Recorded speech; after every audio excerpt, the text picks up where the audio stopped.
Vous avez de plus en plus de trous de mémoire, de perte d'attention, de concentration. Vous avez l'impression un peu de perdre la tête. Vous avez une fatigue mentale qui est très importante. Vous vous posez la question, mais est-ce que finalement, je n'aurais pas Alzheimer? Eh bien, sachez que ça fait partie des symptômes de la ménopause et que le brouillard cérébral peut être l'explication de tous ces maux.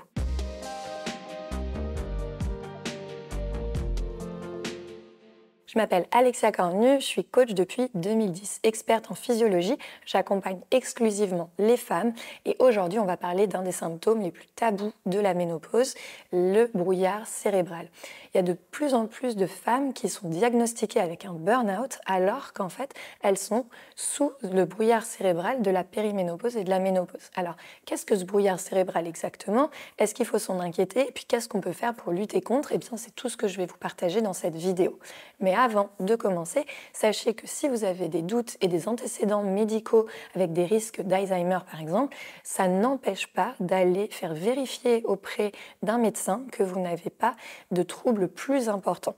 Même si le brouillard cérébral peut être un trouble de la ménopause et du coup, ce n'est absolument pas une maladie, il y a peu d'inquiétude à avoir sur la dégénérescence de ça puisque à l'inverse, vu que c'est lié à la ménopause, eh bien ça va tendance à s'améliorer une fois que la période de la périménopause et les premières années de la ménopause seront passées. Et sachez en plus qu'il y a des exercices à faire concernant le brouillard cérébral.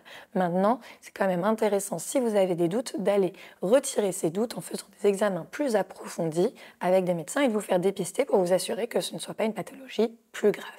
Maintenant, une fois qu'on a retiré cette éventualité-là, eh bien, je vais vous expliquer qu'est-ce qui se passe au niveau du brouillard cérébral, justement. Alors, le premier responsable, eh bien, c'est la chute des œstrogènes. La chute des œstrogènes va avoir un impact direct sur l'hippocampe, qui est une zone de votre cerveau qui permet d'avoir une bonne mémoire. Et donc, du coup, la chute hormonale va impacter directement cette zone du cerveau, ce qui peut expliquer, du coup, que vous avez de plus en plus de troubles de mémoire et que vous perdiez vos affaires et que vous avez du mal à vous rappeler de ce qu'on vous a dit. Les œstrogènes ne sont pas les seuls concernés pour ce brouillard cérébral. Vous avez aussi la sérotonine et la dopamine qui vont avoir tendance à diminuer. Il faut savoir que ces deux hormones, elles sont responsables de votre motivation et elles jouent également du coup sur vos capacités d'attention. Donc avec la chute de ces hormones-là, eh bien vous pouvez être amené à avoir beaucoup moins d'attention, ce qui peut être assez perturbant parce que quand vos amis ou votre famille vous parlent, du coup vous avez l'impression de ne plus être intéressé à ce qu'ils vous disent, alors que finalement vous êtes censé l'être et vous ne comprenez pas forcément ce qui vous arrive, vous ne vous reconnaissez pas forcément. Ben, sachez que ça s'explique de façon hormonale avec justement la chute de la sérotonine et de la dopamine. Vous pouvez également être davantage fatigué. On sait que la périménopause et la ménopause impactent le sommeil.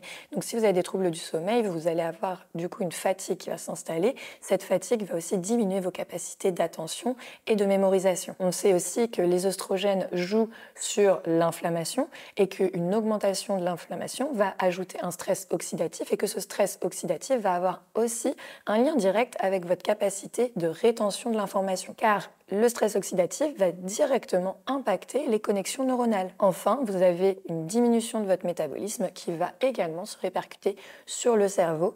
Il va être moins stimulé et donc il va être moins performant.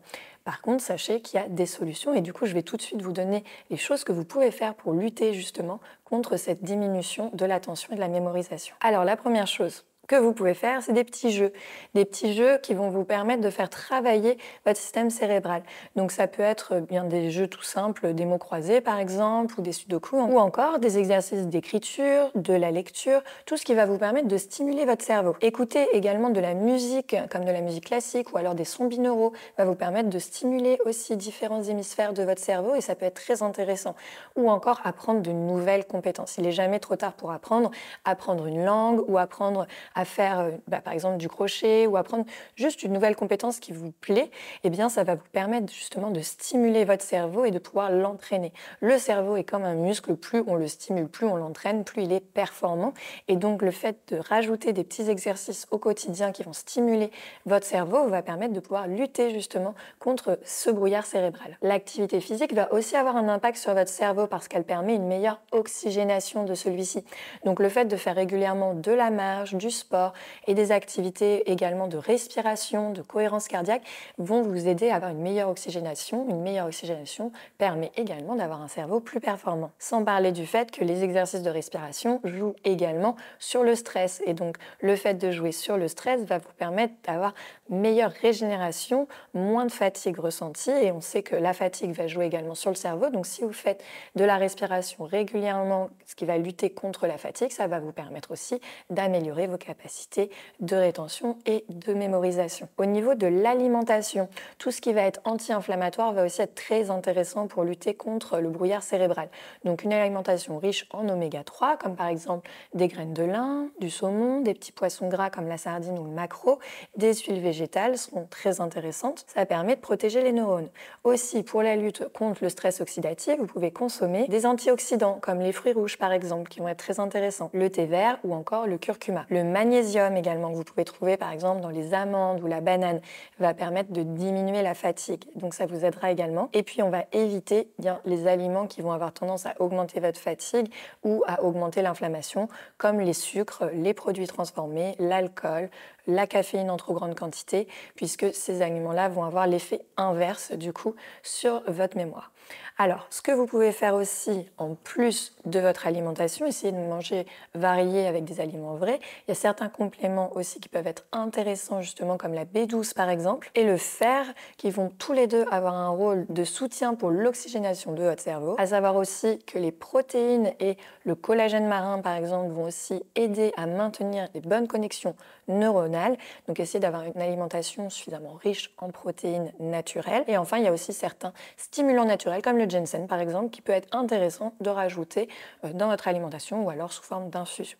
Donc voilà tout ce que vous pouvez faire en termes d'alimentation, de compléments, d'activité physique et d'exercice pour pouvoir stimuler votre cerveau et lutter contre le brouillard cérébral. J'espère que cette vidéo vous aidera et que vous en retiendrez plein de petits conseils pour essayer d'améliorer justement ce brouillard cérébral si c'est quelque chose dont vous souffrez. Sachez que à peu près 70% des femmes vont expérimenter des symptômes de brouillard cérébral en périménopause ou à la ménopause. Donc ça ne concerne pas 100% des femmes, mais ça reste encore un sujet qui est assez tabou parce que ça touche au cerveau. Tout ce qui touche au cerveau, en général, on a un petit peu de mal à en parler. Mais vous n'êtes absolument pas folle si vous avez ce type de symptômes. Et avec toutes les astuces que je viens de vous partager, vous pouvez vraiment améliorer votre mémoire, votre concentration et puis éviter d'avoir ce symptôme qui vous pourrit votre quotidien. J'espère que ça vous aidera en tout cas. Et n'hésitez pas à vous abonner à la chaîne pour être averti quand il y aura une prochaine vidéo.